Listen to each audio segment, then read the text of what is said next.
Mesdames et messieurs, chers étudiants, chers stagiaires, heureux de vous revoir. Alors aujourd'hui, on va poursuivre les séries de la gestion financière, les états financiers. Aujourd'hui, on va traiter la gestion de cycles à court terme, notions et objectifs. On va donner quelques notions à le cycle à court terme. Donc, on va le cycle à court terme, on va l'exploitation, à l'activité de l'entreprise.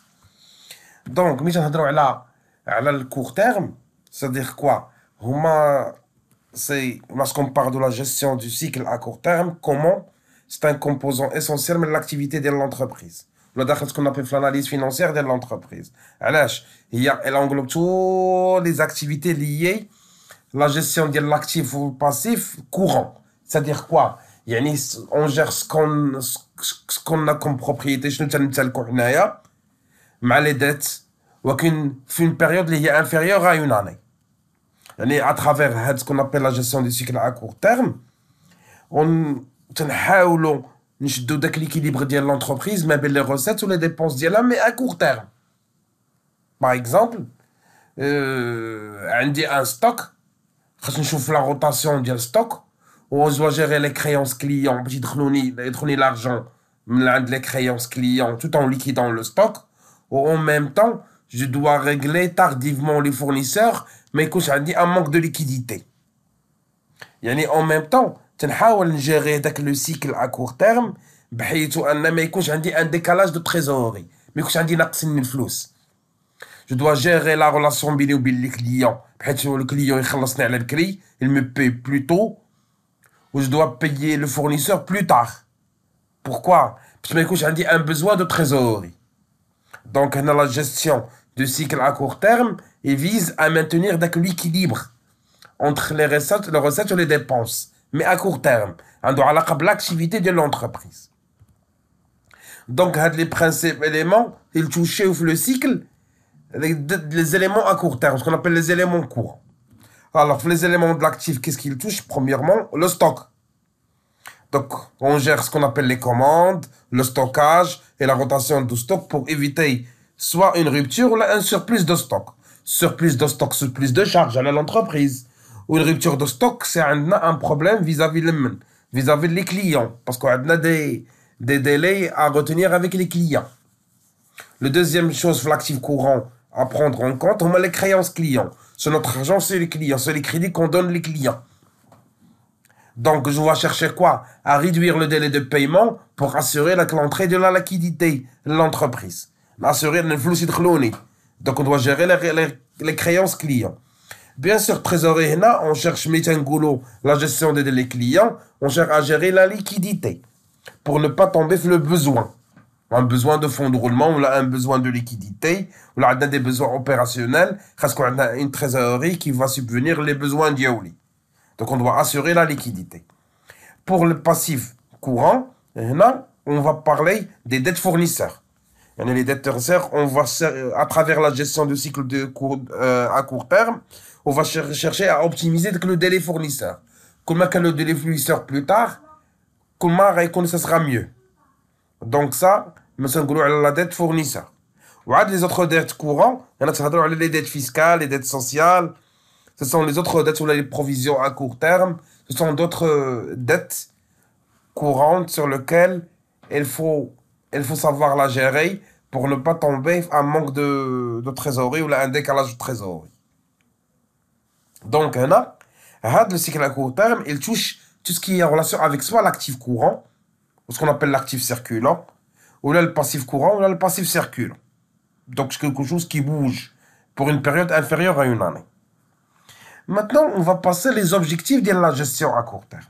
La première des choses, c'est assurer la liquidité. Maintenant, une bonne gestion des cycles à court terme, parce que nous avons une rupture de la liquidité, ou nous avons un manque de flux, un manque en termes d'argent.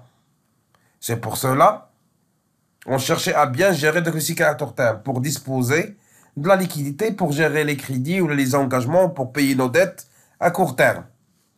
Donc ça, c'est assurer la liquidité. La deuxième objectif de la gestion du cycle à court terme, c'est maintenir la rentabilité. C'est-à-dire, on va maintenir le profit. On doit éviter les coûts inutiles, minimiser les coûts, ou augmenter la rentabilité, augmenter le profit, et pour avoir plus d'excès de liquidité pour subvenir les besoins d'Yenna. Donc, là, on va maintenir la rentabilité. Yani, minimum de minimiser les coûts ou augmenter l'entrée de la liquidité. C'est maintenir une rentabilité. Et la troisième, c'est optimiser le besoin de fonds de roulement. C'est-à-dire quoi? Le fonds de roulement, au moins le besoin de fonds de roulement. C'est-à-dire, on doit réduire le besoin, mais écoute, j'ai un besoin de fonds de roulement pour ne pas avoir des crédits ou de la banque pour le prendre parce que j'ai un besoin. C'est pour cela que je dois chercher quoi? À optimiser le délai client. Parce que écoute, j'ai un besoin de fonds de roulement. Ou à minimiser les dettes fournisseurs. Donc, c'est pour cela, il faut gérer le décalage de trésorerie. Il faut optimiser et réduire le délai client et augmenter les délais fournisseurs pour ne pas avoir le décalage de trésorerie et pour avoir un besoin de fonds de roulement pour gérer nos engagements. Donc, alors, d'une manière simple, c'est quoi les objectifs? أول حاجة خصنا نأسيغو الفلوس، خص يكون عندنا ديما الفلوس. Donc, أول gestion de cycle à court terme خص يكون عندنا une trésorerie toujours positive. Maintenir la rentabilité تكون عندي مردودية. يعني نقلل من المصاريف réduire les coûts et augmenter l'entrée de liquidité. Donc, pour ne pas payer d'autres charges les mois supplémentaires ou avoir des pénalités, on doit chercher à maximiser la rentabilité, minimiser les coûts, augmenter la rentabilité, la liquidité et chercher de ne pas avoir une rupture en retard de paiement. Optimiser le besoin de fonds de roulement, c'est-à-dire quoi? Mais écoute, j'ai dit un besoin de fonds de roulement. Mais écoute, j'ai dit un besoin de liquidité. Parce qu'on est dit un excès pour gérer les engagements d'Yali. C'est pour ça que c'est le délai. Qu'on a tel fournisseur, le fournisseur plus, et je dois chercher à encaisser plus d'argent de les clients. Clients, c'est bien de rien. Mais du coup, on a un besoin de trésorerie. Alors, donc les indicateurs clés pour avoir une bonne gestion de rentabilité, premièrement, gérer le délai client. Alors, donc c'est réduire le délai client. La deuxième, c'est augmenter le délai fournisseur. Pardon, c'est le délai fournisseur. C'est pas délai client, le deuxième. C'est une erreur, s'il vous plaît. Le délai fournisseur. Et la troisième, c'est rotation de stock. Donc le stock, il doit s'écouler rapidement. Donc je répète, pour la deuxième, c'est le délai moyen de paiement des clients, des fournisseurs. C'est pour cela, c'est une simple erreur de saisie. C'est gérer le délai moyen du fournisseur. Et la troisième, c'est assurer une rotation rapide le stock. Donc le stock il doit s'écouler pour se régénérer à Outani. Qu'on match écoulé, qu'on m'a les ventes, qu'on m'a des recettes. Donc ce sont les indicateurs clés. Maintenant, on va passer à la stratégie à adopter par qui? Stratégie de gestion. La première des choses, il faut négocier les délais de paiement avec le fournisseur et avec le client. Donc, on va chercher à réduire le délai client ou à augmenter le délai fournisseur. Donc, pour gérer le délai de paiement. La deuxième stratégie, c'est améliorer les processus internes, c'est-à-dire le processus de facturation, l'automatisation du processus. Donc, on doit suivre d'une manière automatique un recouvrement. Ces clients, ils s'attardent dans les téléphones. Allô, oui, monsieur, vous n'avez pas honoré vos engagements. Donc, le transport doit être rapide. Donc, ici, on parle de quoi? C'est amélioration de processus de travail interne. Facturation, recouvrement auprès des clients et optimiser ce qu'on appelle les flux logistiques, c'est-à-dire le stockage, le transport, la manutention. Donc, on cherche à améliorer les choses. La troisième, il faut chercher au recours parfois au financement à court terme.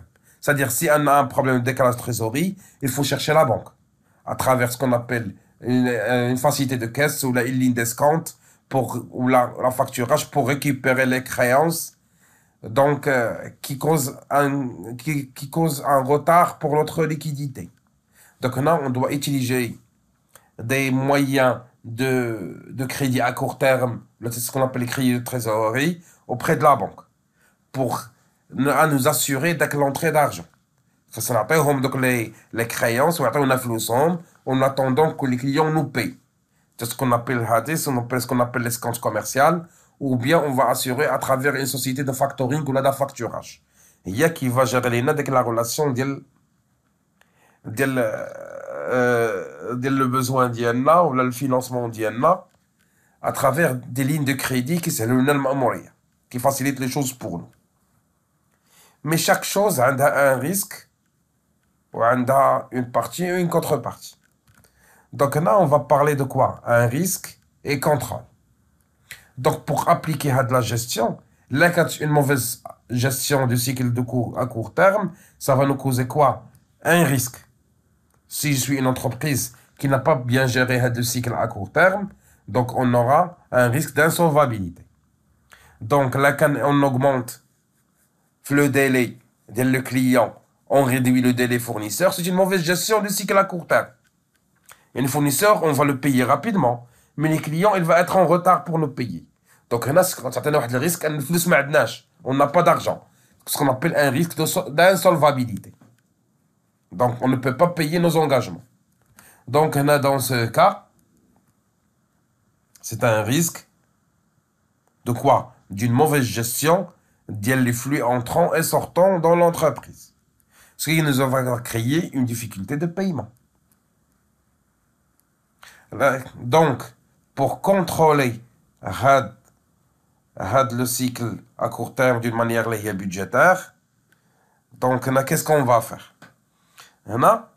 On doit mettre en place un suivi rigoureux. C'est-à-dire quoi? Il faut contrôler et faire anticiper le besoin d'Yanna pour ne pas tomber les imprévus. Donc toujours, on doit anticiper les choses. Maintenant, on parle de ce qu'on appelle la gestion prévisionnelle, là on parle de la gestion budgétaire. Toujours, on doit prévoir avant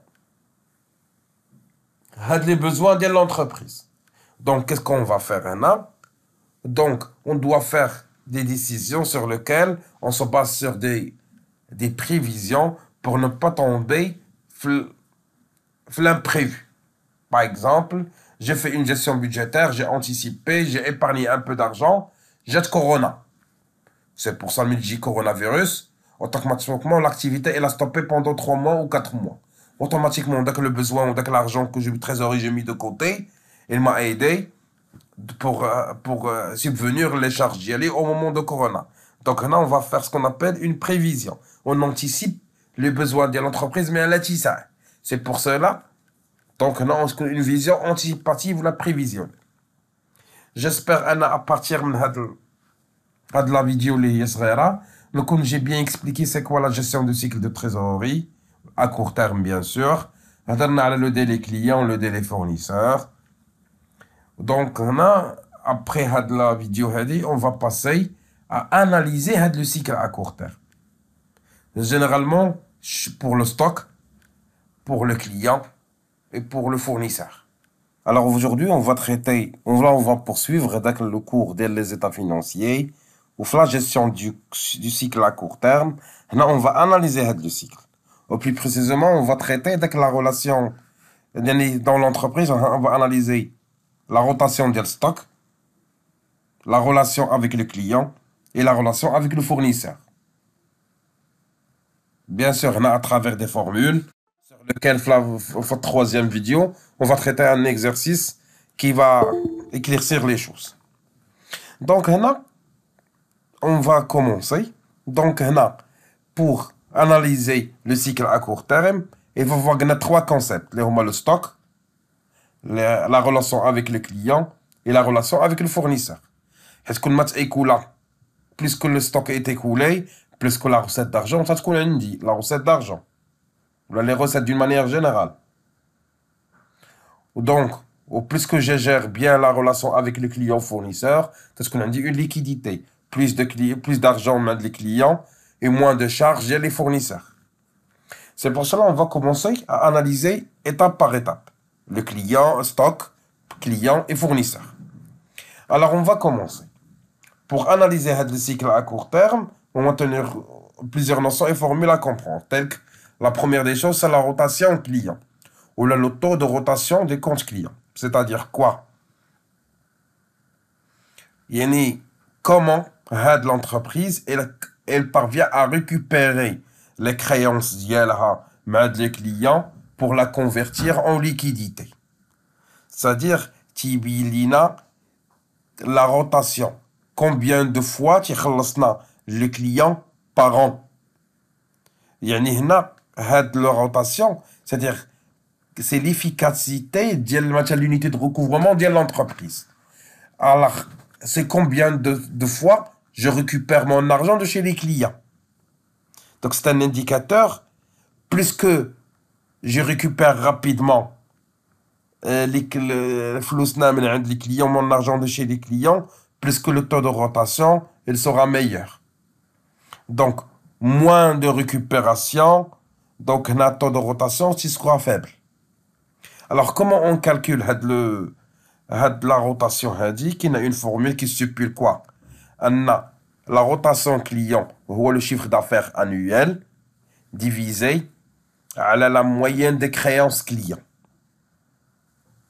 Bien sûr, le chiffre d'affaires annuel, ce sont les ventes. Ou la moyenne des créances clients, ou les créances du début d'année, plus les créances de la fin d'année, divisé sur 2. Donc, le chiffre d'affaires annuel, ce sont les ventes réalisées pour la période donnée à l'année. Et la moyenne des créances, ou les créances moyennes des clients, et il y a la moyenne des créances, dès que la période, le début de période plus la fin de période, divisé sur 2. Il y a la moyenne des créances clients. Alors, pour interpréter la rotation client, veut dire quoi? Quand la rotation est élevée, donc les clients payent rapidement les dettes linahna. Ils ne payent leurs créances. Donc, quand la rotation est élevée, plus les dettes, ils se remboursent rapidement des les clients. Cela signifie une bonne gestion de recouvrement où là je gère bien les créances d'Yali.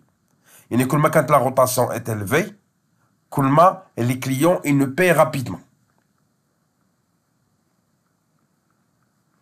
Alors, c'est le contraire. Là, quand on dit la rotation est faible, donc, on dit les clients, ils prennent plus de temps alors pour nous rembourser les créances d'Yann. C'est une rotation faible. Donc, la rotation, il nous montre les clients les créances d'Yann. Plus la quinte plus de fois, donc on récupère rapidement les créances d'Yann. Et la quinte moins, donc on récupère moins les créances d'Yann. Maintenant, plus que je la rotation une fois, il faut la durée. Donc, maintenant on va passer à ce qu'on appelle la durée des clients. Ou la durée moyenne de récupération d'Yelhed le montre.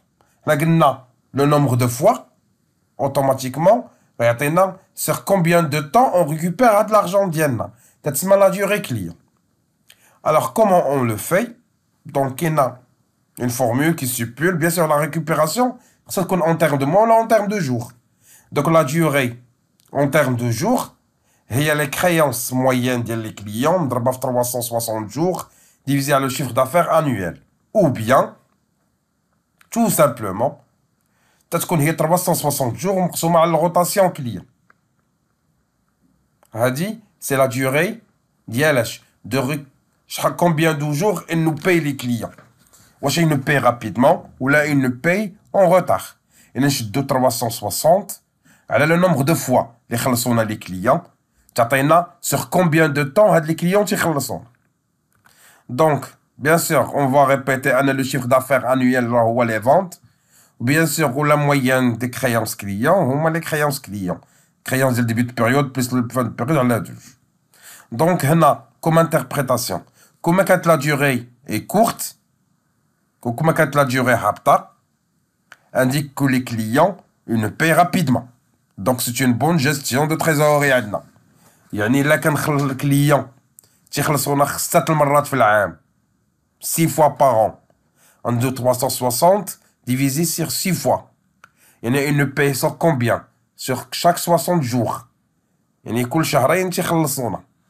Donc هنا تتسمى. Ou plus de fois, c'est moins de durée. يعني حنا l'entrée d'argent elle entre rapidement. Et si la durée elle est longue, automatiquement le nombre de jours est élevé. C'est-à-dire quoi? Les clients ils s'attardent pour payer leurs créances. Donc on a un problème, on doit enchaîner une procédure de recouvrement, et ça va nous causer un problème en trésorerie ديالنا. فلوس ما يدخلوش عندي دغيا. Donc on va nous causer un retrait tardif de l'argent. Parce que les jours qu'ils prennent pour rentrer, ils sont longs. Donc ils sont pour nous donner notre argent. Ça, c'est la relation avec qui? Avec les clients. Maintenant, on va voir avec le stock. La rotation des stocks. La rotation, donc c'est combien de fois le stock elle sort de l'entreprise. C'est un indicateur financier, bien sûr, qui mesure est-ce que la rotation du stock il se renouvelle avec le stock ou là il ne renouvelle pas. Ou c'est le même stock ou c'est un excédent de stock. Donc le stock il ne s'écoule pas, il ne s'écoule ou là il تتباع, soit il se vend. Donc ce qu'on a une rotation il est élevée parce qu'il se vend. C'est une rotation faible, il ne se vend pas, donc il reste un stock excédentaire dans les entrepôts. C'est pour cela qu'on parle de la rotation des stocks. Donc comment on calcule la formule de calcul? C'est quoi la rotation de stock? Le coût de vente, ou là le coût de marchandises vendues, ou là de produits vendus, divisé par le stock moyen. Alors, donc, lorsqu'on parle le coût de vente, c'est le montant total des marchandises ou des produits vendus au cours de l'année, ou au cours de la période, divisé par le stock moyen, c'est la moyenne de stock, c'est le stock initial plus le stock final, divisé sur 2. Pardon? Ça, c'est le stock moyen. Donc, plus que la rotation de stock est élevée, plus qu'elle est bien pour l'entreprise. Donc là, quand on a une rotation élevée, signifie que l'entreprise vend rapidement les produits ou les stocks s'écoulent facilement. Donc c'est un signe que le stock il est efficace. Il y a une gestion efficace du stock. Donc, automatiquement, c'est une gestion efficace du cycle à court terme. Donc le stock il se renouvelle facilement. Vu que l'entreprise, la rotation, on sort beaucoup. Ou là, quand on a une rotation faible, peut indiquer qu'on a des problèmes en écoulement de stock. Donc on a une surproduction, automatiquement on a un surstock. Donc on a plus de coûts de gestion de stock, plus de dépenses et moins de ventes. C'est pour cela qu'on parle d'une rotation faible. Maintenant, on va passer à la durée de la rotation de stock ou la durée de sortie de stock. C'est pour la durée. Alors, c'est combien de temps le stock il se renouvelle? شحال ديال الوقت يترونوفلا هذا لو ستوك؟ لا كان يترونوفلا مثلا 5 fois, يعني le stock c'est 360 sur 5, donc le stock il sort sur combien de temps? Sur 72 jours. يترونوفلا. Donc c'est quoi? C'est un indicateur qui permet de quoi? De nous donner après combien de temps le stock يتجدد. C'est ce qu'on appelle la durée de stock. Donc en formule de calcul, c'est le stock moyen fois 360 sur le coût de vente, ou bien facilement, 360 sur la rotation de stock. Ça, on doit déjà calculer la rotation de stock, parce que la durée de stock. Donc, bien sûr, sachant qu'on a le coût de vente ou le montant total des marchandises vendues, alors, le stock moyen, c'est le stock initial plus le stock final divisé sur 2. On l'a déjà vu dans la vidéo précédente. Donc, pour interpréter, alors, sache plus que la durée de stockage est plus faible, plus que le stock il se coule rapidement. Quand la durée serait donc on écoule rapidement le stock. Au plus bas quand la durée de stockage est longue, plus qu'on a une mauvaise gestion de stock, Donc, une mauvaise gestion le cycle à court terme, automatiquement, il y a un excès de stock. Donc, c'est plus de charges. Comme quand la durée de stock elle est minime, comme un âge coule rapidement, c'est plus de recettes, plus d'argent, c'est plus de liquidité. Comme quand la durée elle est longue, tu as un stock bzaf, automatiquement, donc il ne sort pas. Donc, c'est un signe d'une mauvaise gestion de stock, une mauvaise rentabilité. Maintenant, on va passer au troisième composant, c'est le délai fournisseur. La rotation fournisseur est un indicateur d'une bonne ou d'une mauvaise gestion financière. C'est-à-dire quoi? C'est la rotation. Alors, après combien de fois on paye le fournisseur? Donc, combien de fois on paye le fournisseur? Plus qu'on paye le fournisseur beaucoup, plus qu'on a une sortie d'argent. Donc, c'est signe d'une mauvaise gestion de quoi? De gestion financière. Ou là, d'une mauvaise gestion de le cycle à court terme. Moins de paiement du fournisseur, plus on garde la liquidité. Donc, toujours, on doit s'attarder sur le paiement de fournisseur, on doit réduire le délai client. Donc, on a la rotation. La rotation, ça joue le rôle important. Donc, la formule de calcul, c'est quoi? C'est quoi la rotation du fournisseur? C'est l'achat annuel sur les moyennes des dettes. C'est-à-dire, comme explication, l'achat annuel, c'est l'ensemble des achats qu'on effectue auprès d'un fournisseur durant une période, durant une année par exemple. Alors que le moyen des fournisseurs, c'est les dettes fournisseurs du début d'année plus les dettes fournisseurs à la fin d'année divisé sur 2. Donc, plus que la rotation est élevée, donc quand la rotation est élevée, donc automatiquement, plusieurs fois, on paye le fournisseur. On règle rapidement pour prendre d'autres crédits. Soit c'est un arme à double tranchant. C'est-à-dire quoi? Soit on a l'argent pour payer, donc on a une bonne santé financière, donc c'est bien, mais ce qui va limiter la trésorerie d'Yali. Donc on sort de l'argent, ce qui va traumatiser la trésorerie d'Yali. ويحاول يبلوك لي الفلوس. Soit انا راه عندي الفلوس pour payer, ou la خلصت dans tous les cas, donc je vais sortir de l'argent من عندي. Donc ما يبقاوش عندي الفلوس, on ne devait pas avoir de l'argent pour payer les besoins d'Yali en exploitation. C'est pour cela une rotation élevée, c'est pas bien pour l'entreprise. Ou là quand on dit une rotation faible, signifie un an. L'entreprise, il ne paie pas rapidement avec le fournisseur. C'est bien pour garder les fonds, parce qu'il ne libère pas facilement. Mais en contre-temps, il peut causer des problèmes à le fournisseur. Il va dire le fournisseur, tu attardes le paiement des engagements d'IEL.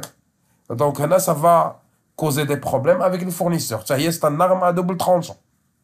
C'est l'un de haddain. Donc l'entreprise, il a un problème. Il doit savoir gérer efficacement dès que la relation avec les clients et la relation avec le fournisseur. En même temps, je dois inciter le client à payer rapidement tout en gardant le client, en le fidélisant. Je dois payer le fournisseur parce que l'image d'un sharika assurer les engagements d'IELA. Donc pour être solvable. Donc là, il va jouer à les deux tout en liquidant le stock.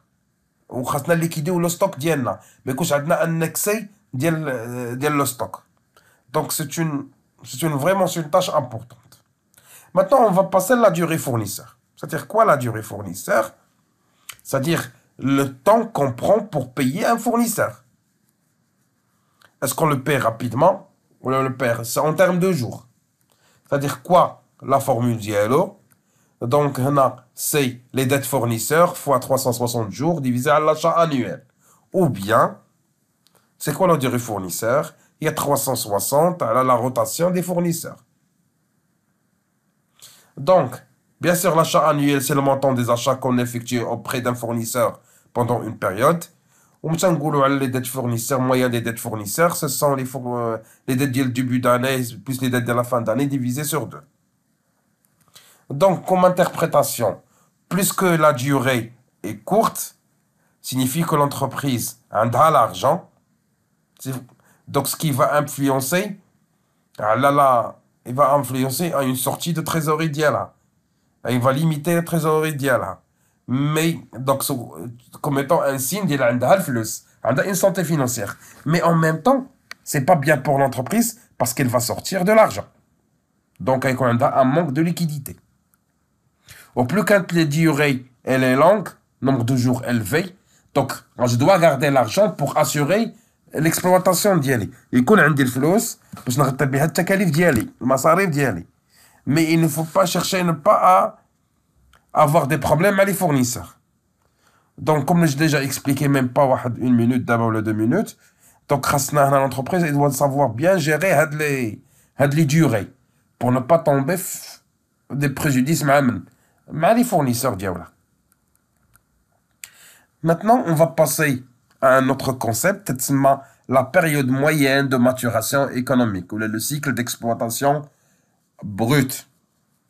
Donc, il y a une mesure, un indicateur qui permet comment je peux transformer ce qui est en actif en liquidité. Et lorsqu'on écoule le stock, automatiquement, on a une liquidité qui va entrer. Donc, c'est une vente, c'est une entrée de liquidité. Ou lorsque j'écoule les créances d'Yali, c'est une entrée de liquidité. Ou qui assure ce qu'on appelle la période moyenne de maturation économique. Alors, il y a les deux durées le stock et les durées des créances. Plus que j'écoule rapidement, plus que la rentrée, avec un temps rapide pour entrer de l'argent. Ou plus que j'écoule rapidement les créances, les cotisations sont dans les clients de RIA, donc c'est une durée rapide pour rentrer d'argent. C'est pour ça que c'est une période moyenne de maturation économique. C'est quoi? La formule d'Yalha. Et c'est la durée des stocks plus la durée des clients. C'est-à-dire, donc c'est la durée globale qui nous facilite la tâche pour faire rentrer de l'argent. Plus qu'elle est longue, plus qu'on a un problème. Donc l'argent n'entre pas rapidement.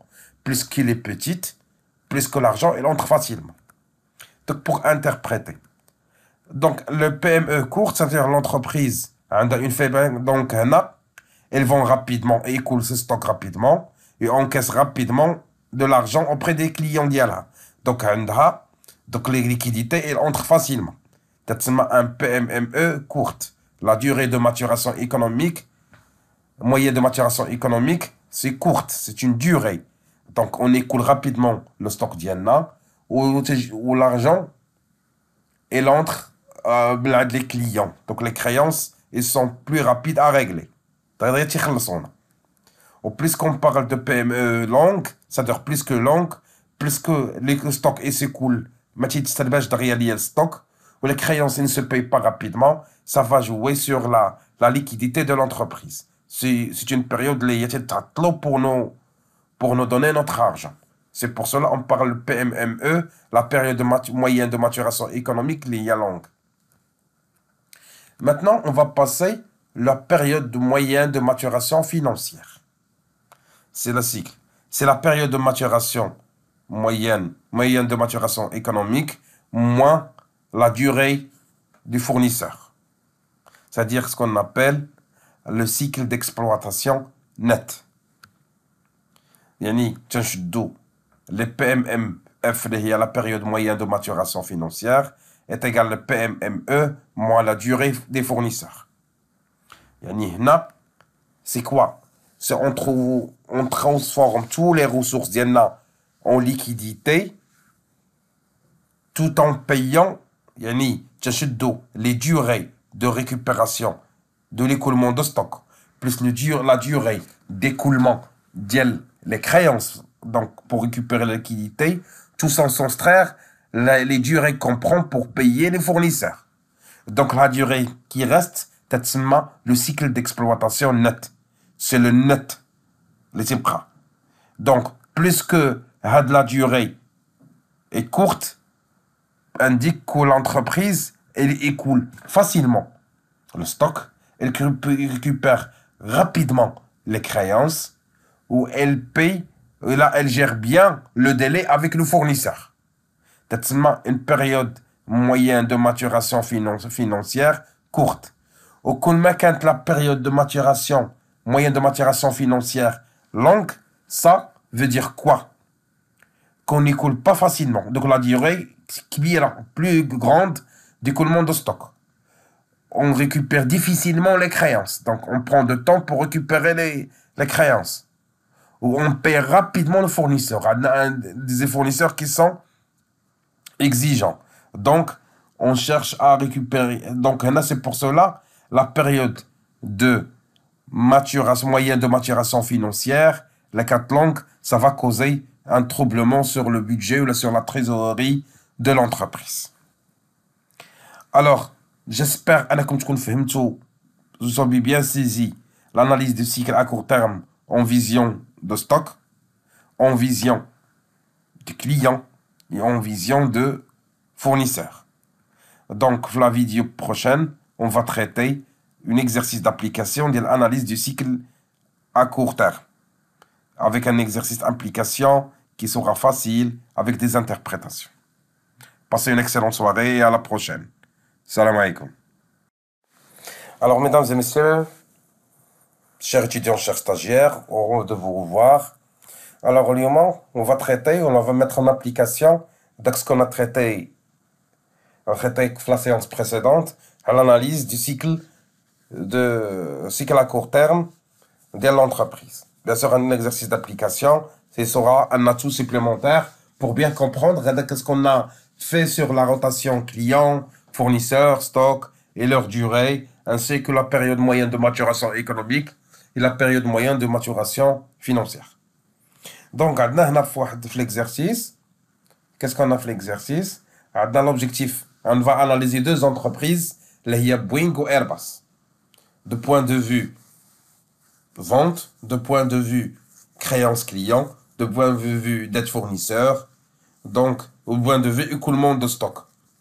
Pour savoir comment appliquer les choses à la des entreprises. Ou pour analyser la gestion, analyser le cycle à court terme. Donc, qu'est-ce qu'on a?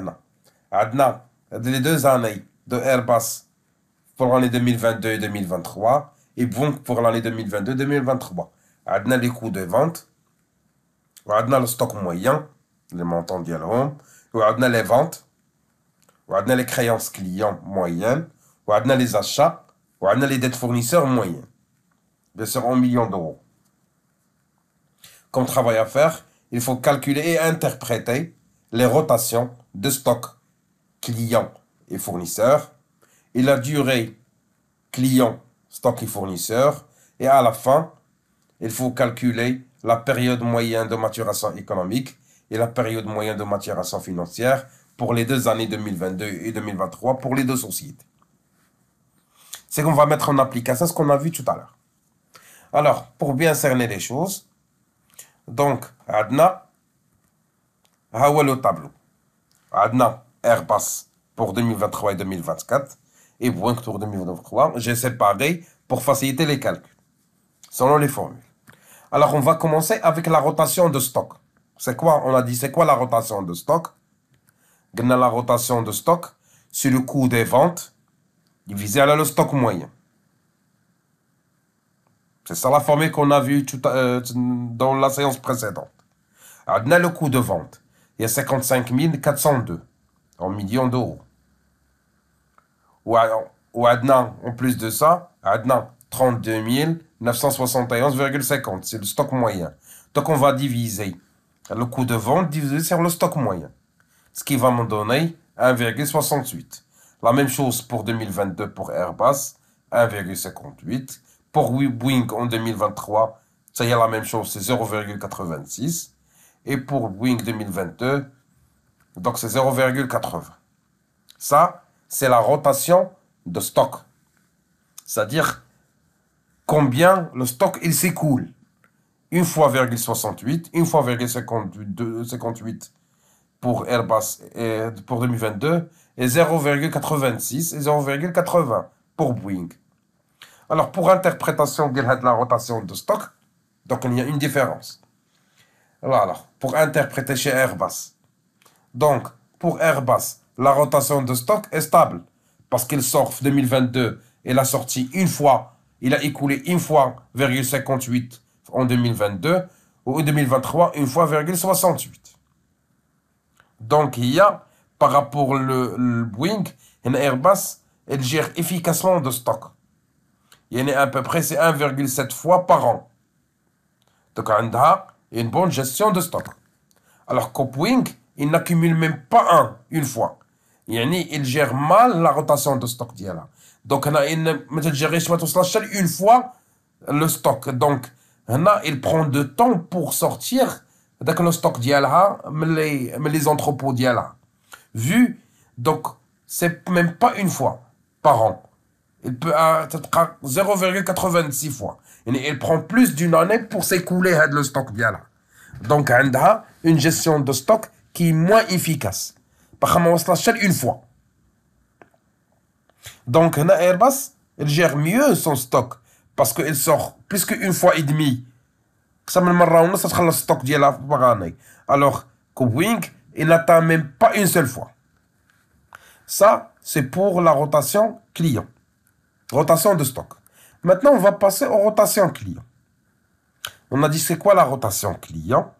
C'est le chiffre d'affaires ou les ventes annuelles divisé à la moyenne des créances. Donc on a déjà les ventes, au moins le chiffre d'affaires annuel, et on a déjà les clients moyennes, les créances clients. Donc rajoutons 65 446 divisé à la 4399,09, ce qui est égal à 14,87. La deuxième, c'est 13,04 pour Airbus en 2022 et 2023. Et on a pour Boeing 2022 et 2023. Boeing en 2022, 6,69 fois de récupération de les créances, alors que pour 2023, c'est 7,68. Alors, comme interprétation, Airbus, elle récupère 14 fois les créances en 2023. Et Airbus, elle récupère 13 fois les créances en 2022. Alors que Boeing, en 2022 et 2023, que 7 ou 6 fois. Donc, c'est un problème pour Boeing. Et plus favorable pour Airbus. Car, donc, la rotation des créances des clients est élevée. Vu, donc, on récupère les créances rapidement. Alors, donc, c'est dans 14 jours, on récupère les créances. En 14 fois, pardon, c'est pas 14 jours. C'est 14 fois par an, on récupère nos créances. Alors que pour Boeing, il n'est que 7 fois, il récupère ses créances par année. Veut dire quoi? Un an, il prend du temps pour récupérer ses créances. Yani, yallah, 7 مرات récupère les créances là au niveau de l'année. Alors que pour Airbus, c'est 14 fois. Yani, une entrée rapide. ديال l'argent qui يدخلها l'Airbus. Alors que pour Boeing, يعني 7 fois, une entrée tardive. يعني يلا 7 مرات تردوا ليها. Alors qu'on a un moyen de 14-13 fois plus rapide que Boeing. Donc, maintenant, on va voir la rotation fournisseur. C'est-à-dire quoi la rotation fournisseur? C'est l'achat annuel, c'est la moyenne des dettes. C'est-à-dire combien de fois on paye les fournisseurs. Alors, pour moi, pour les achats, on a 56 941 divisé à la 12 538,18 de les dettes. Ce qui va me donner 4,54. Alors, et pour Airbus 2022, 4,97. Alors que pour Boeing, 6,84. Et pour 2022 Boeing, c'est 7,44. Donc, non. Généralement, Airbus, elle paye 5 fois le fournisseur. Donc, elle paye 5 fois les fournisseurs. Alors que pour Boeing, en moyenne, elle paye 7 fois le fournisseur. Les fournisseurs. Donc, là, Airbus, elle sort moins de l'argent. Alors que pour Boeing, elle sort plus, puisqu'il paye plus de fois les fournisseurs. Alors que Airbus, elle paye moins de fois. Donc, ça indique une bonne gestion de quoi? De trésorerie. Donc, elle sort moins qu'il entre. Vu qu'on a les rotations des clients 14 fois, ils nous payent, et elle paye moins les fournisseurs. Donc, dans ce cas, dans la relation avec le fournisseur, la rotation moyenne de 4 fois à 4,97 fois. C'est-à-dire moins que Boeing. Alors que Boeing, en moyenne, c'est 7 fois. Entre 6,84 et 7,40. Il y a à peu près, elle paie plus qu'Airbus. Donc, cela indique une mauvaise gestion de quoi? De trésorerie d'Yalha. Ou bien, il a des fournisseurs qui sont exigeants. Donc, il n'impose pas la force d'être client. Donc, Airbus, il a une bonne gestion de trésorerie puisqu'il paie que à peu près 5 fois les fournisseurs par an, alors que les Boeing, il paie 7 fois. Donc, il sort 7 fois l'argent. Alors que Airbus, il sort moins de l'argent. 5 fois. Donc, là, on a calculé ce qu'on appelle la rotation des stocks, des clients ou des fournisseurs. Maintenant, on va passer aux durées. On a les rotations. Maintenant, on va calculer les durées. On va commencer avec la durée d'écoulement de stock. Alors, c'est quoi la formule? Alors, la durée de stock, il y a 360 jours divisé sur la rotation de stock. Donc, de 360, on va la diviser sur 1,68. Ce qui va me donner, on sort le stock auprès de Airbus chaque 214 jours. Et pour 2022, 228.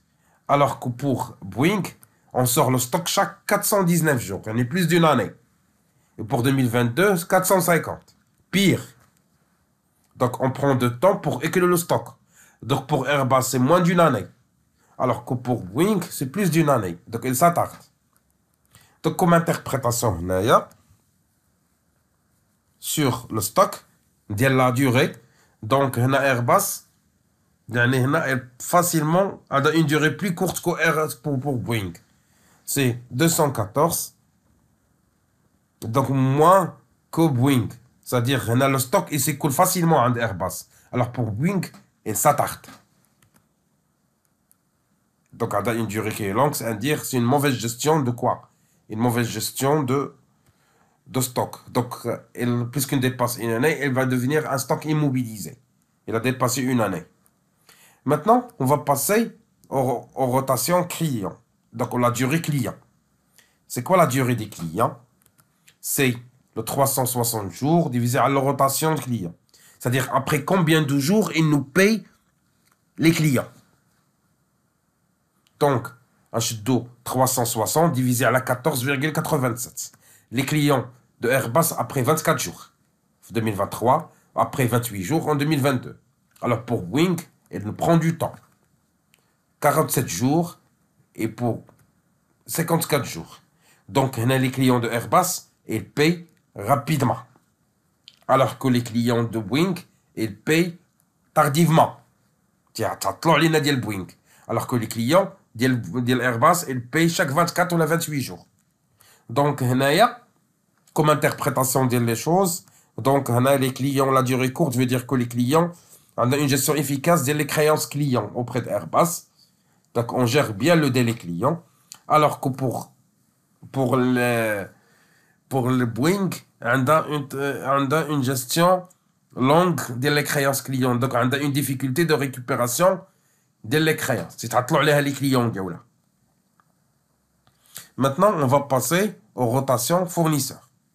Donc, on a pour calculer la durée de fournisseur, c'est 360 jours divisé à la rotation des fournisseurs. C'est-à-dire, après combien de temps on paye les fournisseurs. Nous, en tant qu'entreprise, on paye les fournisseurs. C'est-à-dire quoi? de 360 jours divisé à la 4,54. Ce qui va vous donner, donc Airbus, elle paye ses fournisseurs chaque 79 jours et chaque 72 jours. Alors que récupère les clients 124 jours. Elle récupère 3 fois moins de temps avec les clients. Il s'attarde. Il va payer les fournisseurs. Donc, elle attarde les fournisseurs et accélère la récupération des créances au niveau des clients. C'est pour cela que récupérer les créances. 79 jours, il veut payer les fournisseurs. C'est pour cela. Alors que pour Boeing, à peu près pareil entre la durée client et la durée fournisseur. Donc, on a fait le cas. Airbus, elle récupère plus d'argent. Alors que Boeing, elle récupère pas facilement de l'argent. Mais Airbus, elle paye tardivement les fournisseurs. Alors que Boeing, elle paye rapidement le fournisseur. Donc, on a un problème de trésorerie. Donc, comme interprétation des choses, chez les fournisseurs, donc la durée de 79 jours, on essaye de quoi? On gère bien la relation d'INM avec les fournisseurs. On cherche à des facilités de paiement, ou à s'attarder le paiement pour garder plus d'argent dans l'entreprise. Alors que pour Boeing, puisqu'on a la rotation plus rapide, donc on a l'argent, on sort rapidement après 53 jours à peu près. Donc à l'âge, il se peut que les clients fournisseurs sont exigeants, ou là, ils payent rapidement ce qui cause pour elle une sortie d'argent. Maintenant, on va passer à la période moyenne de maturation économique. On a le durée stock, on a le durée client, on a le durée fournisseur. Donc la période moyenne de maturation économique, il y a la durée stock plus durée client. Il y en a 214 plus 24, ce qui est égal à 238. Pour 2022, 256. Pour 466. Et pour Bing, c'est 504. Donc, non. Les durées sur lesquelles on écoule le stock et on récupère les créances des clients, elles sont optimales pour Airbus. Moins de 300, à peu près, moins de 250 jours. Alors que pour récupérer Homa, pour équilibrer son stock, récupérer les créances, il prend plus d'une année. Donc, là, ça indique que la liquidité, elle prend moins de temps pour entrer chez Airbus, elle prend plus de temps pour entrer chez Boeing. Donc, on a comme interprétation de la période moyenne de maturation économique, veut dire quoi pour Airbus? Donc, le PME, on baisse, de 256 à 238. Ça montre une efficacité pour la gestion d'exploitation brute. C'est-à-dire, là, puisqu'on récupère après, année par année, on réduit le délai de rentrée de liquidité. Donc là, l'exploitation brute d'Yenna, elle devient bien. Alors que pour Boeing, même s'il se réduit, mais elle reste plus d'une année. Donc elle prend plus de temps. Donc on a une mauvaise gestion optimale le cycle d'exploitation brute d'Yenna. Maintenant, on va passer la période moyenne de maturation financière. Alors qu'on formule, c'est la période moyenne de maturation économique moins la durée fournisseur, ce qu'on appelle le cycle d'exploitation net. Donc c'est quoi? On va prendre 238 moins 79,3, ce qui veut dire 158. La deuxième, 183. La troisième, c'est 413. Et la quatrième, c'est 455. Alors cela veut dire quoi? On cherche toujours à récupérer facilement notre argent, à réduire la durée, tout en attarde le délai fournisseur. Donc, on réduit, plus que la période, elle descend en 2022, 183 moins 158, on cherche quoi? À faire écouler facilement le stock et on essaie toujours de récupérer facilement les créances les clients, tout en attarde la liquidation des fournisseurs pour garder de la trésorerie, pour ne pas avoir un besoin, un besoin de fonds de roulement. Donc, année par année, on cherche à réduire la durée de le besoin d'Yali. Pourquoi? Pour ne pas chercher à avoir des crédits ou qu'on a dit une liquidité à l'entreprise. Donc, pour la période de récupération d'Yali, de l'argent d'Yali, il s'est réduit. Au lieu de pour Airbus, entre 183, il a devenu 158 en 2023. Donc, ils se réduisent. Donc, ce qui reflète une bonne gestion du cycle d'exploitation d'Yala. Net. Alors que Boeing, même si en le réduisant, il dépasse une année. 360 jours. Alors là, on a toujours un problème. Donc, on a une mauvaise gestion le cycle de trésorerie d'Yala. Vu que on a toujours d'argent, les créances ou le stock, il reste plus d'une année. Donc, là, automatiquement, il devient quelque chose d'immobilisé, qui ne bouge pas rapidement. Donc, ce qui va avoir un manque d'entrée, la durée d'entrée de liquidité, elle prend du temps. Ce qui est mauvais pour Boeing. Alors, pour comparer entre les deux entreprises, donc Airbus 238, alors que Boeing 456, c'est-à-dire veut dire quoi que Boeing a un cycle brut beaucoup plus lent. Pour récupérer son argent. Pour le période moyenne de maturation financière, donc Airbus elle gère mieux dès que les flux financiers d'y à court terme, donc il n'aura pas besoin de s'endetter ou la haja, donc il n'a pas à avoir de besoin de fonds de roulement. Pour les durées de stock, Airbus gère mieux ses stocks. Donc les stocks ils s'écoulent rapidement. Pour Airbus récupère facilement ses créances. Alors pour les fournisseurs, Boeing il paie rapidement ses fournisseurs. Ça c'est un constat sur le cycle à court terme pour les deux entreprises. J'espère bien vous avez bien avoir des informations claires sur le cycle à court terme. On va poursuivre le cycle à court terme, mais on va essayer de voir les concepts et les exercices lorsqu'on va traiter ce qu'on appelle c'est quoi un besoin de fonds de roulement. Passez une excellente soirée et à la prochaine. Salam alaikum.